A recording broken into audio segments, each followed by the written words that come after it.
Hi, this is Dr. Murtaza. I work as a pediatric cardiologist in Hyderabad, India, and today we'll be discussing about the clinical approach to a case of congenital heart disease, which is a topic related to which a lots of questions are asked in the FOP and task exams of Mrcpch.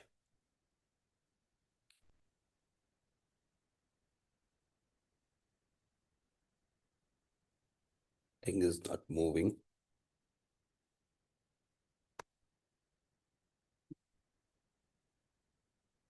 So with regards to congenital heart disease, the first most important thing which we have to remember that it is the most common birth defect, as high as up to 30%. So if the question is asked which of the following is the most common birth defect, it is congenital heart disease.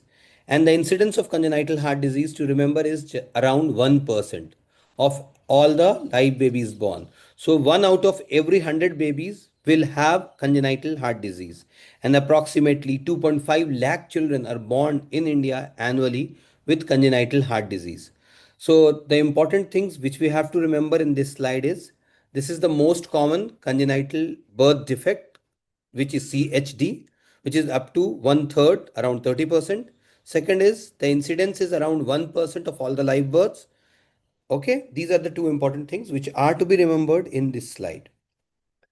So when we suspect a congenital heart disease, we take the help of a criteria which is known as NADA's criteria.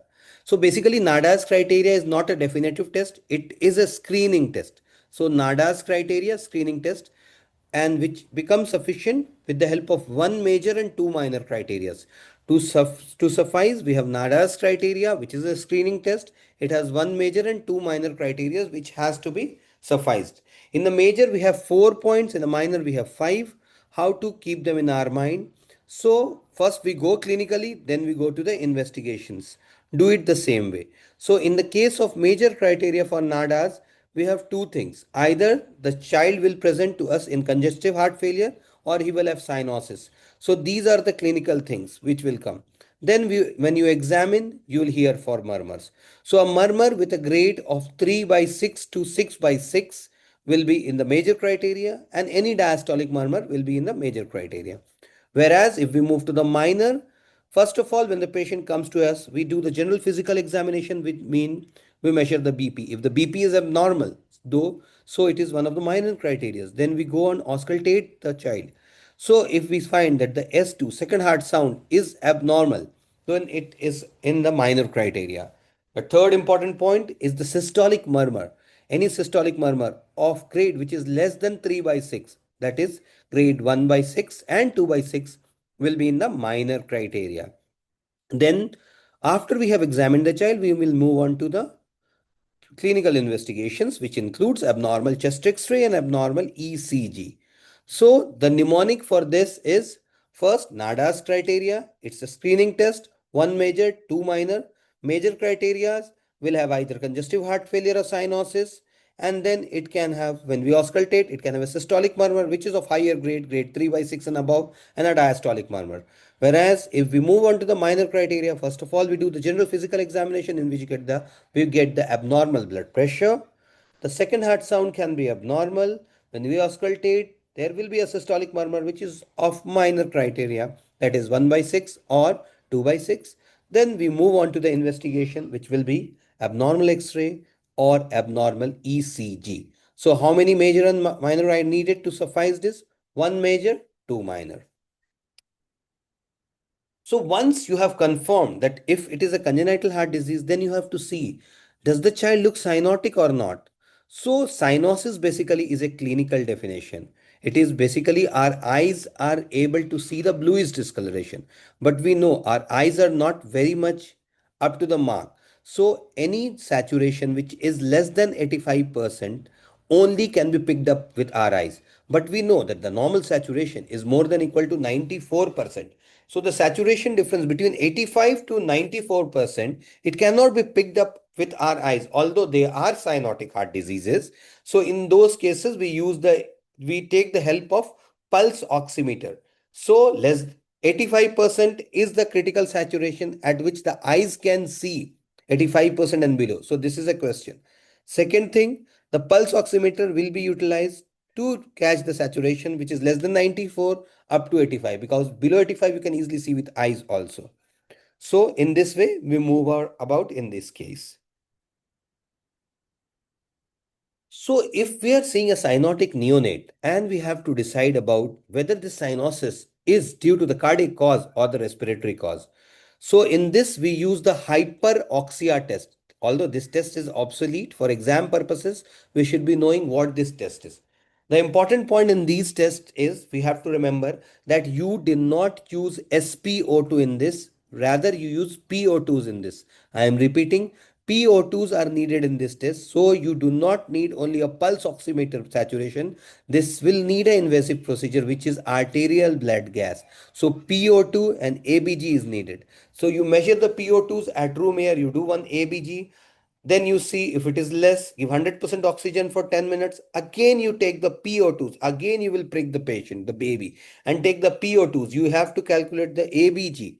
And if the PO2s are more than 150, it means that it is the respiratory cause of cyanosis. Whereas if the PO2s fail to raise below 150, above 150, then it is the cyanotic cause. So why is basically I am talking more about PO2s and why not SpO2? Although SpO2 is a basically a non-invasive test. The question lies here with the oxyhemoglobin dissociation curve. If we see this oxyhemoglobin dissociation curve, the adult hemoglobin has oxygen hemoglobin dissociation curve, which we can see is in the red line. Whereas in the case of fetus is we have a fetal hemoglobin, and when the baby is born in the neonatal period, we have more of fetal hemoglobin, which has more affinity for oxygen. So the oxyhemoglobin curve is dissociated to the is shifted to the left, which we can see with the blue line, right? So this at a particular PO2s, the saturation, the SpO2 values for a fetal hemoglobin is going to be higher than the SpO2 values in adult hemoglobin. So if we measure in the hyperoxia test only the SpO2s, you will erroneously consider it to be a non-cyanotic condition, whereas it is not the case. So hyperoxia test, the important thing in this slide is you have to take ABGs and PO2's value, cutoff value is more than 150 mm of Hg. This is the thing which you have to remember in this slide. So moving on to the group of acyanotic congenital heart diseases. Anything which is acyanotic won't be seen by our eyes, and the saturation probe will show us the saturation of more than equal to 94%. So the acyanotic heart diseases, we classify them as shunt lesions, obstructive lesions, and regurgitant lesions. For the shunt lesions, we see those shunt lesions which are above the tricuspid and below the tricuspid. Why do we differentiate between pre-tricuspid and post-tricuspid? The answer to this lies in the hemodynamics. So in the case of pre-tricuspid shunts, we have right heart dilatation, whereas in the case of post-tricuspid shunts, we have left heart dilatation.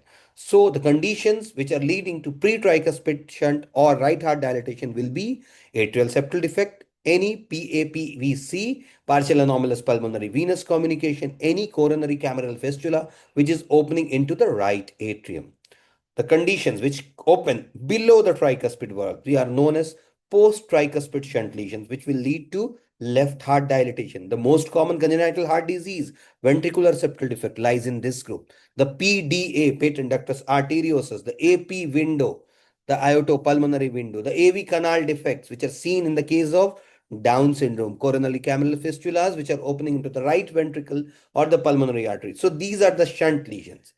When we move on to the obstructive lesions, anywhere blockage will lead to obstructive lesions. We have four walls, the mitral, the tricuspid, the aortic, and the pulmonary. So any of these walls, if there is stenosis, we call it as obstructive lesions.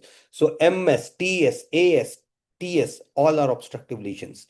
Whereas coarctation of aorta is another fifth obstructive lesion, which you have to remember.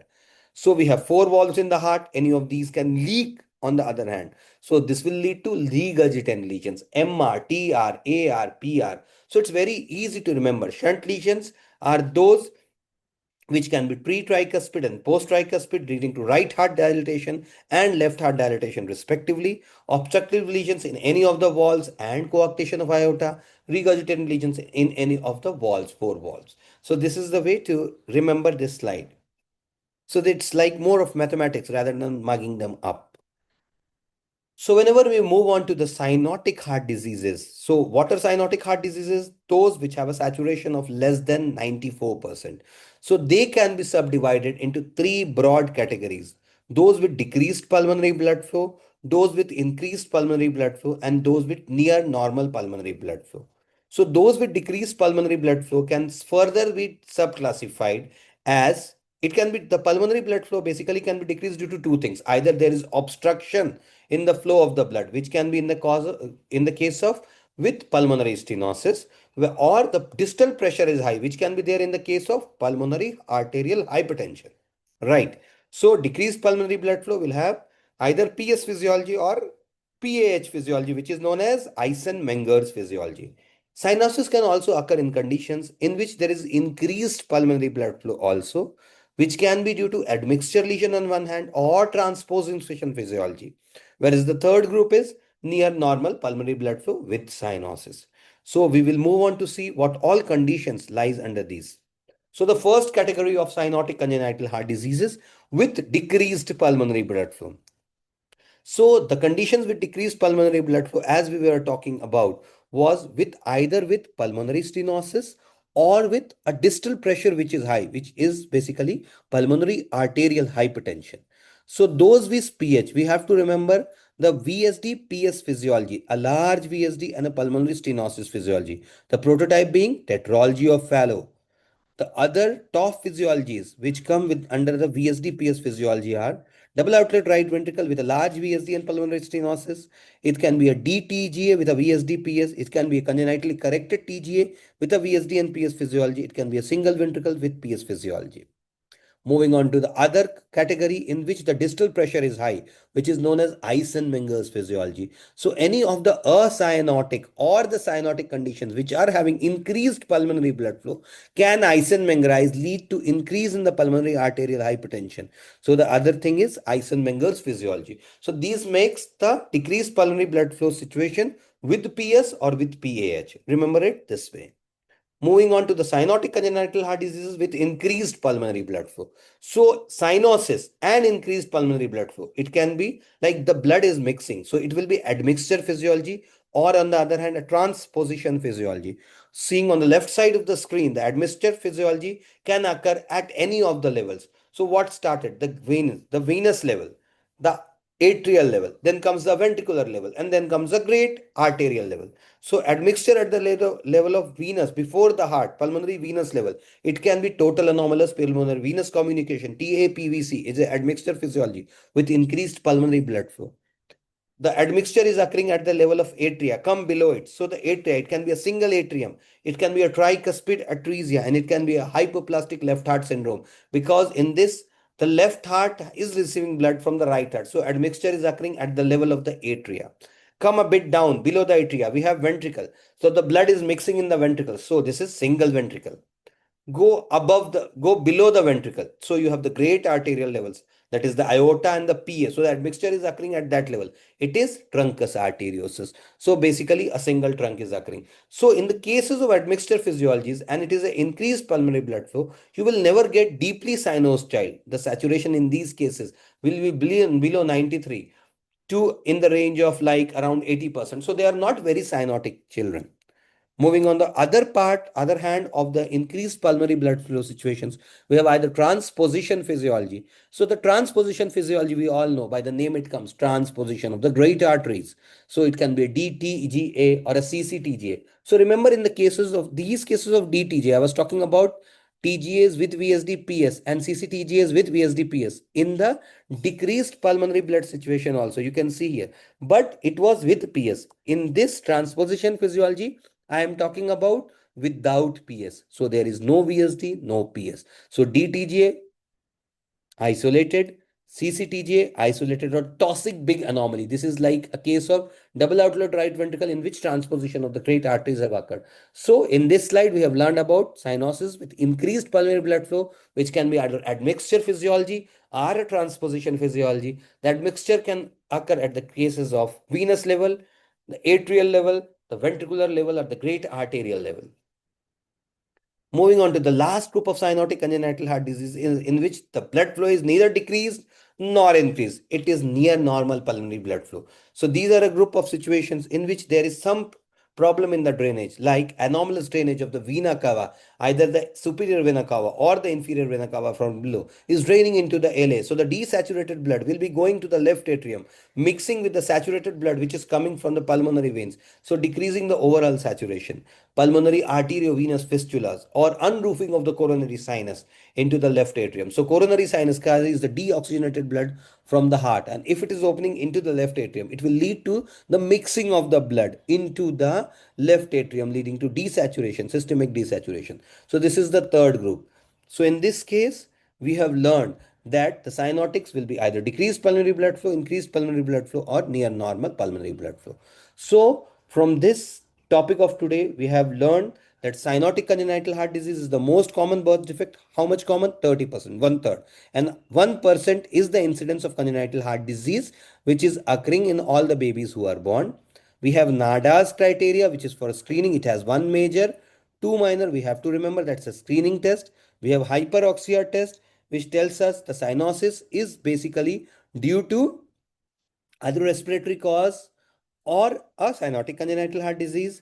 Important things in this hyperoxia test is you will use the ABG, which uses PO2s, not the SPO2s. Second important thing is the cutoff 150 mm of Hg. So cyanotic heart diseases are those in which there is congenital heart diseases which a saturation of more than equal to 94%. They are divided into shunt, regurgitant, and obstructive lesions, whereas cyanotic heart diseases are those in which the saturation is less than 94%, 93 and below. And our eyes can see cyanosis only below less than 85%. So 85% is the golden number which you have to remember basically. So these cyanotic heart diseases are classified based on pulmonary blood flow. It can be either decreased or increased or near normal pulmonary blood flow. So this is the way in which we approach the congenital heart diseases, and hopefully we'll tackle the questions after this. Thank you.